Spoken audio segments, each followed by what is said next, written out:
Agrario du izena, ta ipuinakin dator. Bueno, eta gurekin ondo izena hobe bukatzeko, ni baino hobe ziur, Sagrario Aleman Astiz. Eta ohore handia da guretzat zurekin egotean. Bueno, Sagrario Aleman erreferentzia bat da, Nafarroan eta Euskal Herri osoan, segurazki iaia denok ezagutzen zuen, irakaslea da, hemen Iruñan Arturo Kanpiongo euskaltegiko zuzendaria, irakaslea, orain dela ez dakitzen bat urte, eta orain dela 5 urte ere euskaltzaindian dago, euskaltzaina da. Oso pertsona ona, referentzia bat hori euskaren munduan, eta guretzat ere izan da gure, Marilisa eta niretzat izan da gure irakaslea, Arturo Kanpionen, eta gauza guztien gainetik laguna, oso laguna. Pues gurekin, Sagrario Aleman Astiz, etxalekokoa da, Nafarra, eta izango duia azken hitzak. Bai. Egunon eta mila esker ona gonbidatzeagatik. Bestaldetik eskerrik asko nabaritzen zen noski adiskidean dituela Jose Luis eta Luisa.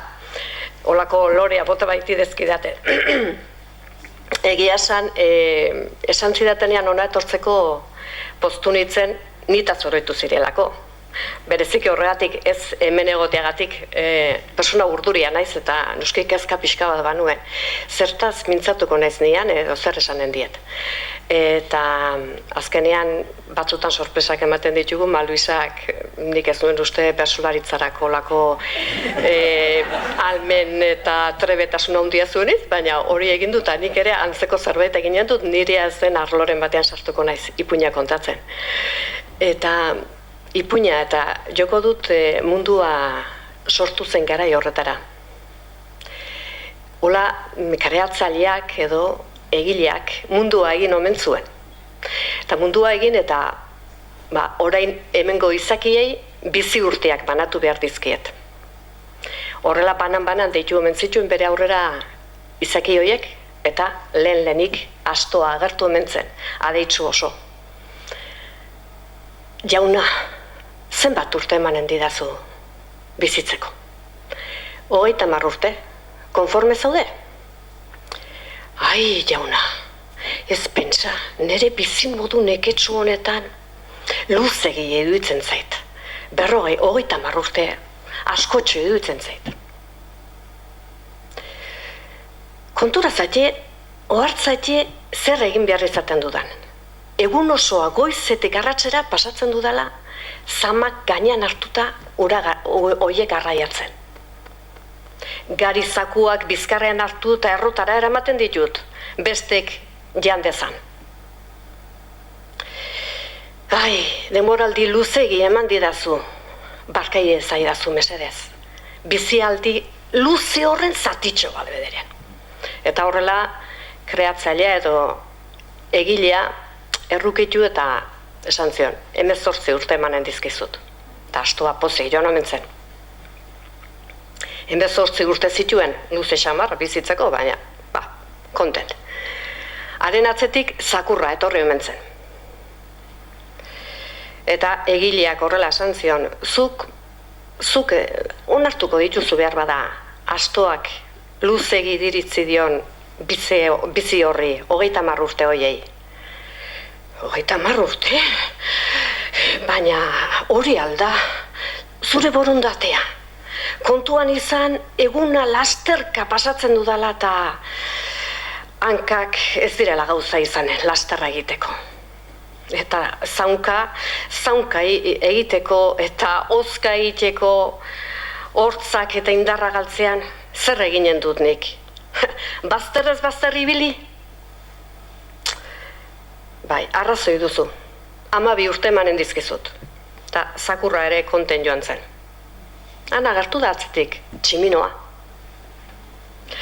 Ai, zuk onartuko dizkidezu 30 urte. Zu pozik eta ongi bizi zara. lanik egin beharrik ez duzu, astoak eta zakurrak bezala. Ai, ala dirudi baina ez da horrela, ez pentsa. Askotan pailazokerien atzean tristura huntiek izaten dira. Pentsa nola egon behar izaten dudan, hartazopa botatzen dizkidate eta nik ez du golarerik jateko. Sagarra bota txiroa egiten didate, hartu, hozka egin eta mingotsa izaten da. Eta ana itzen naiz gainera, imintzioak egiten, bihurrikeriak egiten, aurrei eta jendeari irri egin arazteko. Zuko uste duz hori bizimodu ona dela? Ez, 30 urteik ez dut jasanen, olako bizimodu, gisa hortako bizimoduan. 10 urte emanen dizkizut. Tximinoaren atzetik gizona etorri zen. Gizona uste dut, ez emakumea. Gizona etorri zen. Eta gizona osasuntsu zegoen, indarzu, kemen handikin. Pozik, alai, konten etorri zen.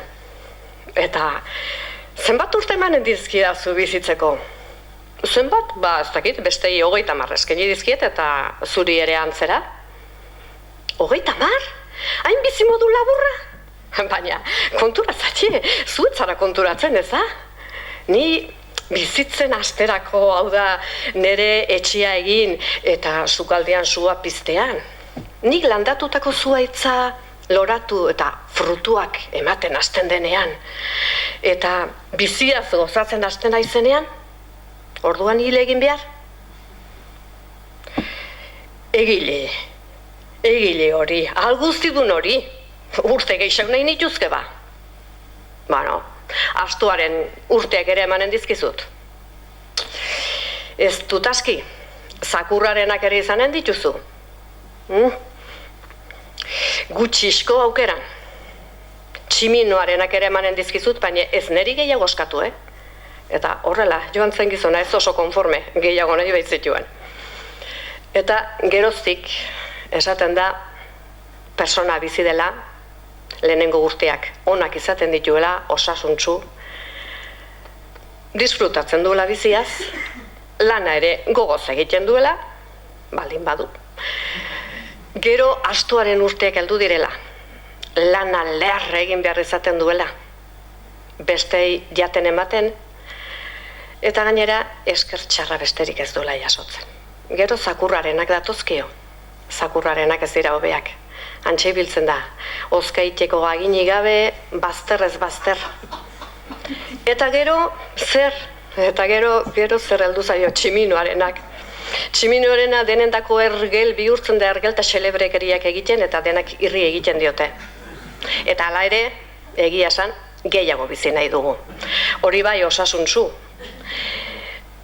Gaur badakizuek aur eta nera betazaritu zaretela eta horiek egia esan gizakiari edo personari dagozkion urte horietan sartzen dira, beraz hori bere alde dute nonbait egileak gorputza eta garuna prestatu ziren edo prestatu zigun ongi bizitzeko, gure biziari dagokio eta hori alde dugu.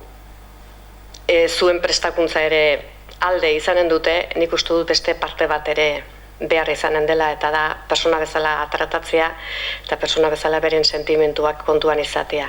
Orain gutxi, Iruñeko emakume batek esaten zidan, bere semeari gertatutako bat kontatu zidan, semea nerabea bera, nonbait Okzitaniako Tolosan zebilen eta bizikletaz istripua izan omen zuen eta min hartu, eta ospitalera eraman omen zuten. Gurasoak hemen, Iruñen, biak, eta kezkaturik, berehala telefono hartu eta ospitalera deitu omen zuen, ja semea nola ote zegoen galdezka, eta seme jarri eta zer modu zaude eta ongi, gainera medikuek eta erizainek gaztelaniaz hitz egin didate Iruñekoan itzelata. Baina nola? Baina zu frantsesez ongi egiten duzuta. Zer nuen horren beharrik? Bai, baina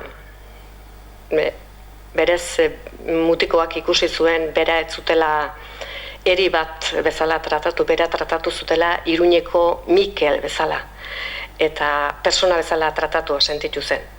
Bere sentimentuak eta bere hizkeran ez eta frantsesez jaki bere benetako hizkuntza gaztelania zuen eta hurbil sentitu zituen denak. Ni pentsatzen dut hirugarren gauza gorputzak laguntzen du zuen prestakuntzak ere bai, baina hirugarrena behar bada horixe behar dugula ez da persona bezala tratatuak izatea.